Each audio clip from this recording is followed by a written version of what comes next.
Hi, this is Farhan and welcome back to another video. In about 10 days, we are going to be getting the summary judgment replies from both Ripple and the SEC. Now folks, keep in mind that this is basically the end stage of this ongoing Ripple lawsuit, which has taken about 2 years to come to this point. So you can imagine how happy a lot of XRP investors are going to be when this lawsuit finally ends. And keeping that in mind, it seems that the overall world of crypto is really paying attention because it is starting to impact the price of XRP. And if you have been checking the price of XRP recently, it seems that XRP is decoupling from a lot of other cryptos out there, including the most popular Bitcoin, because the price of XRP, it is increasing while a lot of other cryptos are in a stagnation period. Now, we will be talking about that in today's video, but we want to be talking about one of those big slams which Ripple has given to the SEC in this ongoing lawsuit that is definitely bound to turn some heads. So, without wasting much time, let's dive in.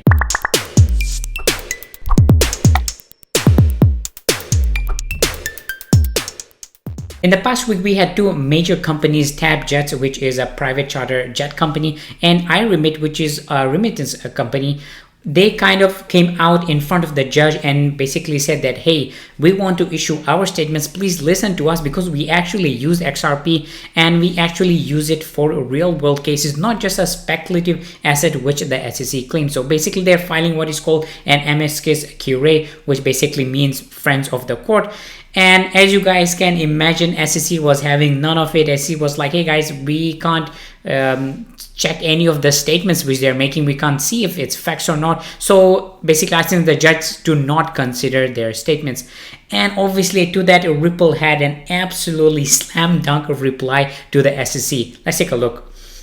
Ripple puts it, finally, the SEC remarkably suggests that it would be prejudiced by its inability to evaluate the factual veracity of their claims or show that movements' facts are disputed. The SEC has sought summary judgment based on what it erroneously claims are undisputed facts, that every purchase of XRP is an investment and that every XRP purchaser expects profits from Ripple's efforts. Nothing could be more to the point than these two amicus briefs refuting or at least disputing both points. If the SEC cannot evaluate the veracity of such claims, then it had no business bringing this litigation in the first place. Wow, they kind of just put the entire thing on the SEC, saying that if you cannot prove any of these things, you have no right to bring this lawsuit in the first place. And this is absolutely true. Now, for the folks who have been following this lawsuit for quite some time, might actually know about this, that a lot of people do not really expect that Ripple is going to increase the price of XRP. That's not how this works. But SEC is saying that on the other case, and it's been going back and forth. Now, if you guys want a very detailed video on what has been happening in the lawsuit so far, I'll be linking my video in the description box below. But from now, the most important things which we are going to be getting, especially in the month of October, and that's within 10 days, basically, that is going to be the summary judgment briefs. Those are going to be the replies from both Ripple and the SEC. And these replies are going to contain what each side has said so far in the summary judgment briefs. So far in this lawsuit, things have been going exceptionally well for Ripple. And that is why we are seeing the price of XRP. Only last month, the price of XRP was hovering around $0.32. But now it is hovering above that 50-cent mark, which is absolutely great. Does show overall positive sentiment. Now, the reason why we are seeing such a good price indication for XRP is because of what has been happening so far in the lawsuit. Especially recently, we had a judge, Annalisa Torres, who gave a verdict on the William Hinman emails, and the verdict was in favor of Ripple, basically telling SEC to show those very important emails and give them to Ripple. Now, obviously, that had a overall impact on the price, but the most important thing that what we are going to get from that is the overall sentiment towards XRP has changed, not just within the lawsuit, but the overall world of crypto. Now, if you had asked any people within the world of crypto last year what they thought about XRP, last year the sentiments might have been very different, but now things have completely changed, and that is why even analysts are coming out and saying that XRP is going to be doing good. Now we have this recent article from FX Streets. They put why the XRP price is unstoppable, forecasting a 40% bullish move. They put it XRP price rallies 53.4% in 30 days as Ripple inches closer to winning the lawsuit against the SEC. A cup and handle pattern on the daily chart could propel XRP price to 70 cents if confirmed. Failure to close the day above 50 might invalidate the looming bullish breakout. Now, from articles like these, I focus more on what the sentiment is towards XRP, and as you guys can guess, the sentiment has turned very, very positive.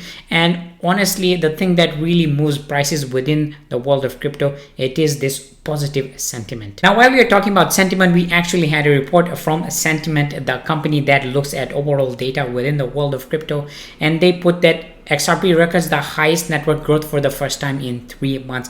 So overall, things are looking very good for XRP. As the tweet puts it, XRP network has jumped back over 0.52 on a mild decoupling from the rest of crypto back today. Yesterday's network growth was the highest in 3 months with over 2,773 XRP new addresses created. So as I have said it, the overall trend for XRP, it is looking positive. Now, even though this is absolutely great, but I have to remind you guys that the lawsuit, it is the main factor that is going to be deciding what the overall future is going to be for XRP, whether we are going to have an absolutely amazing, whether we are going to be in the Bahamas, or whether we are just going to forget XRP, because it is such a huge factor in deciding the price of XRP. So having said this, if you are thinking about investing in XRP right now, I do want to remind you the golden mantra of crypto investing, and that is only invest what you can afford to lose. Now, keeping up with some good news for XRP holders, we are finally after going to be getting the Flare token airdrop. It seems like this delay of the Flare token airdrop is something like the Ripple lawsuit, because it had been delayed for so long. In fact, the Flare token airdrop was supposed to be going to XRP holders last year, but so far it had not. But today we have the official confirmation that we are going to be getting the Flare token between 26th October to 6th November. So this is absolutely great, because literally it's free money for you guys. If you are an XRP holder, this is basically free money. Now, there are two ways of this distribution. The first one is the original one distributes 15% of the Flare tokens, about 4.2 billion, to XRP holders who were eligible to register for the drop in December 2020. They will receive the remainder through distribution over the next 30 months. The new proposal pending approval, called Flare Improvement Proposal 1, still makes the initial 15% drop as the first proposal, but the remainder of the tokens, 24.2 billion, are distributed over 36 months to those that wrap their Flare tokens, wrapping being a proxy for delegation. Now, if the Flare Improvement Proposal 1 goes through, it gets accepted, I will be making a video on how you can wrap your Flare tokens so that you can get free Flare tokens for the next 36 months, which is absolutely great, because it is literally free money which they are going to be giving it to you. So I would highly recommend for you to do that. And if it gets approved, as I mentioned, I will be making a video, so make sure you're subscribed for that so you don't miss that video out. Well guys, if you're new to my channel, I would highly appreciate if you can click the subscribe button or give this video a like. And as always, thank you for watching this, and I will see you next time.